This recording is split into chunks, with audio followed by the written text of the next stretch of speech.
I am missing the meeting here in Barcelona. I hope that you will enjoy your stay in Barcelona. I una salutació molt cordial a tots els companys de Barcelona i a tots els del resto d'Espanya. The topic that you are going to talk during these 2 days is extremely relevant because in our everyday practice in UN Habitat, when we are trying to advise the member states in order to improve their quality of urbanization, one of the most common realities that we face is the lack of adequate legal frameworks in order to take advantage of good urban design, urban planning, in order to increase the productivity and functioning of the city. There's no clear understanding of what is the role of legislation and specifically of urban legislation in order to frame the fabric of the city and later on, going further than just the fabric, also the functioning, everyday functioning of the city. And this is a pity because this lack of understanding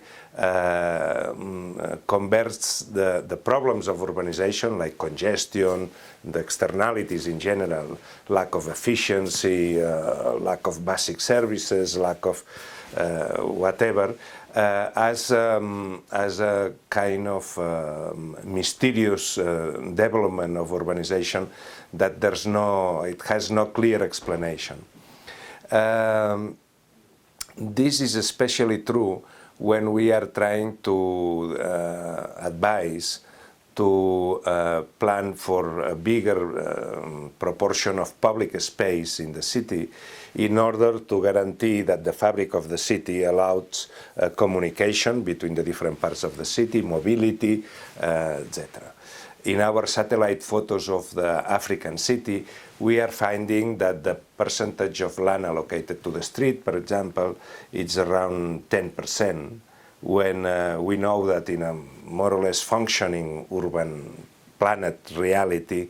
this percentage should be around 30–35%. That means that there's need a 300% increase on the provision of public land in the current practice of urbanization in Africa. And then when we grasp a little bit and we try to find out why is that they don't acquire or they don't have at their disposal more land, more public land for common services, common spaces, and mainly the street as the more fundamental public space. And the question is that the way that they have to acquire this land is usually by expropriation. And the only legal system that they have at their disposition to acquire public land is expropriation. But as usually the public finances of those countries are without resources, they have huge deficits, and then they don't have money enough to pay for expropriations. Of course, they never had explored till now the concept that in the developed world is very well tasted, which is the question of land readjustment or negotiate the urbanization process of setting the plots in the urban area with a compensation by the owner of the land of the provision of public land in form of the street, and even the provision of green spaces, and in some of our countries, in even paying for the basic services of the part that is urbanized. This concept that there's a win, there's a process of increased value of the planned plot, and that this increased value can be shared with the public sector with a cession of land for the common goods that is needed to create the private value, it's not really understood. And of course we need, in that sense, a long process of explanation and of making clear to them that the cession of public land to create the common space in a city, instead of being a cost for the landowner, it's a win-win situation, because without the public land in front of the buildable plot, the value of this plot doesn't increase as much as it increases when you have this concession, this cession to the common good. This win-win game is not understood. The landlords and the political statement in Africa tends to consider the game of giving land for the common space as a game of sum zero, that whatever one gives, one loses. And this is a dramatic situation, because that is one of the main reasons why the urbanization is a kind of leashed in a kind of Gordian knot that nobody knows exactly the way to cut in order to unleash the potentialities of urbanization. I think that in the topic that you are debating during these 2 days, the most important thing probably is not the details, because the details will come later. I think that by now we are in a political situation where what we need is to explain to the leaders, to the decision makers, the capacity of this kind of legislation to transform the urban reality in a win-win situation,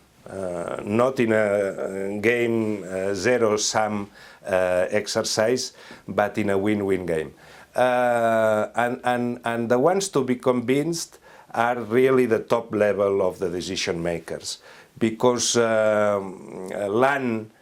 is perceived in the current African economy still a kind of very sacred